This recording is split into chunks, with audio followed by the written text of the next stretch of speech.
Bu Dep, CRP anak tinggi, sering sakit perut, apa yang perlu dibenahi? Waduh. Bu, aku psoriasis, pengen cabut dari akarnya, protokolnya harus bagaimana? Bu, selain tes vitamin D dan tes IgG food sensitivity, kita harus tes apa lagi ya Bu? Ya, leaky gut protokol untuk DM tipe 2, apakah bisa tetap dikonsumsi obat DM rutinnya?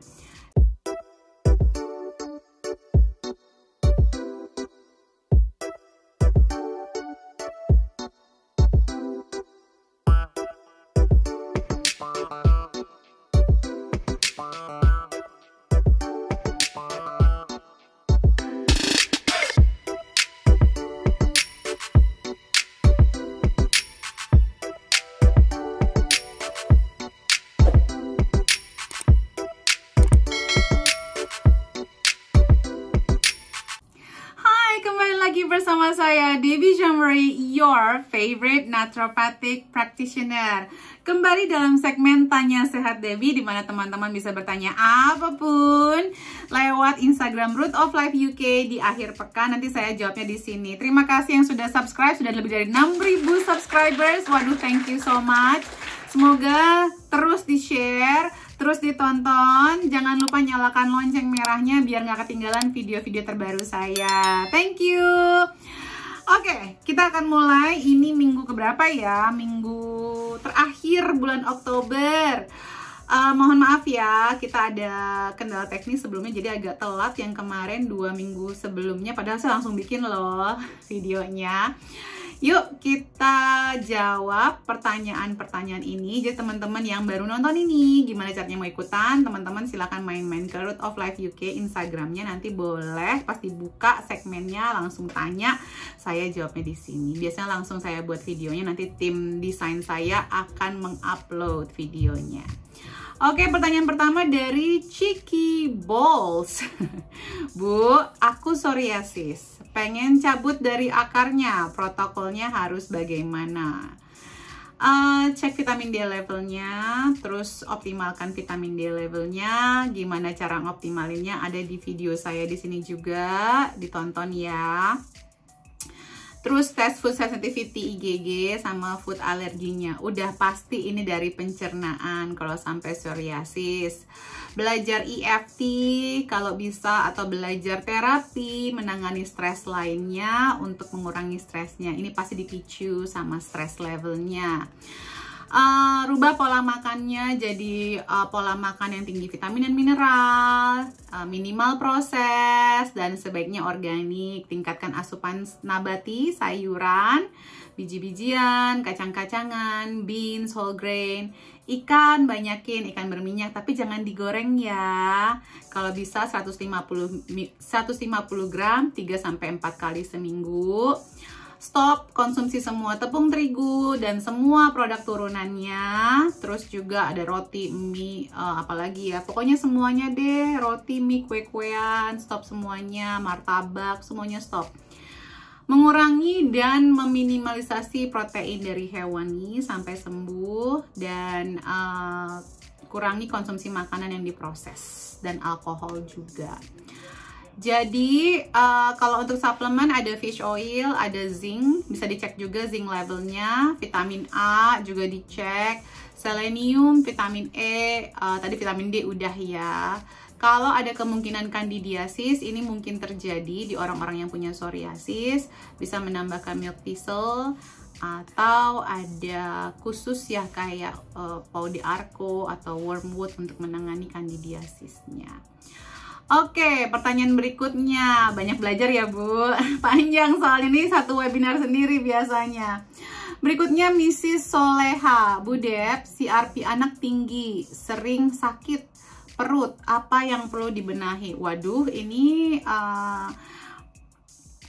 informasinya kurang optimal sebenarnya. CRP anak tinggi berarti ini pola makannya pasti rendah sekali makanan-makanan sayur-sayuran atau nabati. Lebih tinggi makanan-makanan yang olahan protein hewani, yang lemak tidak sehat, gorengan mungkin, air putihnya juga pasti kurang nih Bu. Jadi perbanyak sayur-sayuran, perbanyak makanan-makanan yang alami, probiotik, fish oil untuk menurunkan CRP-nya, air putihnya tingkatkan, tidurnya diperbaikin. Mungkin bisa dicek food sensitivity dan IgG sama IgE-nya Bu, biar tahu makanan apa saja yang meningkatkan inflamasi dalam tubuhnya. Itu dulu sih ya, karena ini informasinya kurang optimal. Mungkin Ibu bisa ikutan salah satu webinar saya, atau baca, atau nonton semua YouTube saya, biar lebih paham. Berikutnya dari Halimah_tuliper. Bu, selain tes vitamin D dan tes IgG food sensitivity, kita harus tes apa lagi ya Bu? Ya tergantung sih keluhannya apa aja. Bisa tes vitamin B12, bisa cek yang umum ya, zat besi sama ferritin itu wajib untuk tahu. Terus juga ada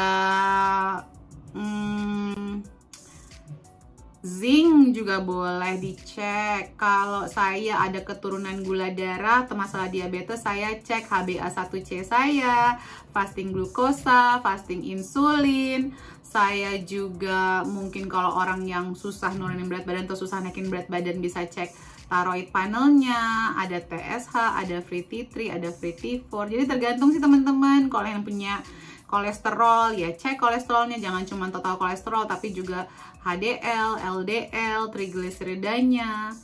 Hematologi lengkap mungkin umum ya bisa dicek biar ketahuan kita itu laju endap darahnya bagus apa enggak, kondisi darah merah sama darah putihnya bagus apa enggak. Begitu. Berikutnya dari Rani Hadiati Nur. Anakku batuk alergi lagi. Batuk pilek lagi. Padahal sudah makan sehat, di rumah nggak ada yang sakit. Ya gimana? Makan sehat itu makanan yang seperti apa sih? Makan sehat itu tuh sangat relatif mengatakan makan sehat. Apa makanannya makan sehat itu? Dan coba nih mungkin ada sensitivitas makanan-makanan yang mungkin cenderung Ibu bilang sehat tapi ternyata itu sensitif di anaknya. Nah itu bisa memicu batuk pilek. Kayak misalnya saya nggak bisa minum susu, saya nggak bisa minum almond, susu sapi ya saya nggak bisa. Nah itu bisa menjadi pemicu batuk pilek dalam tubuh saya atau memicu peradangan dalam tubuh saya. Jadi, nah ini kan kalau untuk batuk pilek sudah saya keluarkan videonya juga ya, silahkan ditonton ya Ibu Rani ya. Berikutnya dari Zaters. Sedang mengalami PPD, tipsnya dong makan yang sehat, perbanyak minyak ikan dan perbanyak ikan berminyak, minyak ikan dan ikan berminyak. Lalu Ibu juga bisa menambahkan vitamin D levelnya di tes. Terus Ibu juga bisa menambahkan adaptogens, ashwagandha, prayaguna, rhodiola, pilih salah satu. Gunakan untuk membantu Ibu keluar dari PPD tersebut. Tapi yang namanya olahraga penting, tidur yang optimal penting. Kalau ini PPD-nya karena ngurus anak juga, anaknya kurang tidur, berarti mungkin menambahkan magnesium dan dijaga, mungkin ajak suaminya untuk menjaga suaminya di malam hari juga biar ibunya bisa istirahat. Kena sinar matahari, vitamin D-nya harus optimal ya. Berikutnya dari Lisna Mertayasa. Tips ngilangin jerawat bandel Bu. Nah jerawat ini hubungannya kompleks ya.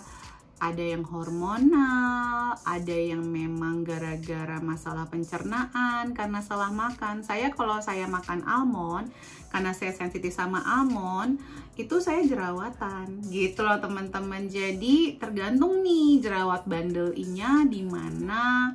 Ibu udah membersihkan hormonnya belum? Di YouTube ini ada micro habit dari hari ke-32 sampai 60-an ya. Itu soal keseimbangan hormon. Coba dipantengin deh Bu untuk memperbaiki hormonnya. Untuk jerawatnya sendiri, tes food sensitivity, tes food allergy, tes vitamin D levelnya, tes zincnya untuk memastikan semuanya optimal. Rubah pola makannya, jangan makan yang tepung-tepungan, makan gorengan, produk susu, hindarin deh gitu ya. Untuk cuci muka jangan digosok-gosok, cari yang skincare yang alami, mungkin kayak Skin Dewi, Yagi Natural, Aquila, seperti itu ya teman-teman ya. Berikutnya dari APRTIWI_.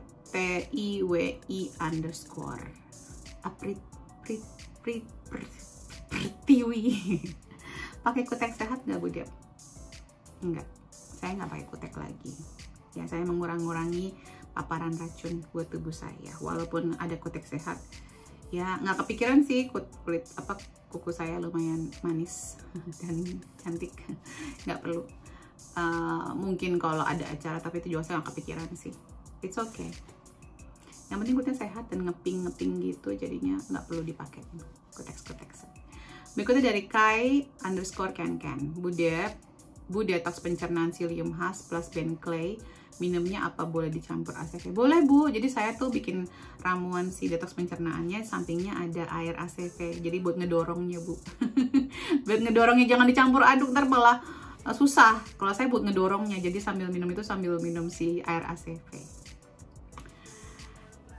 Berikutnya dari Emiliana_Dia, leaky gut protokol untuk DM tipe 2, apakah bisa tetap dikonsumsi obat DM rutinnya?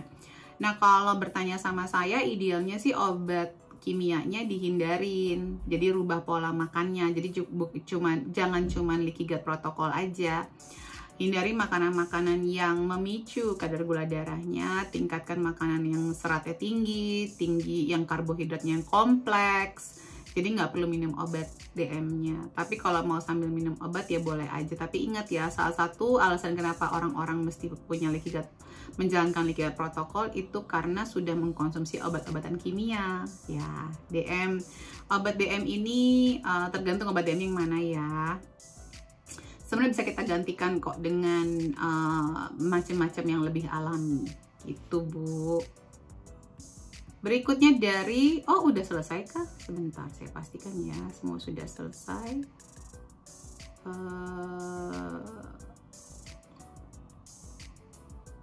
Oh ya, sudah selesai. Oke, terima kasih atas perhatiannya, apresiasinya, atensinya. Semoga jawaban saya bermanfaat buat teman-teman semua. Jangan lupa untuk di-subscribe, jangan lupa untuk di-share. I love you all, salam sehat selalu, bye.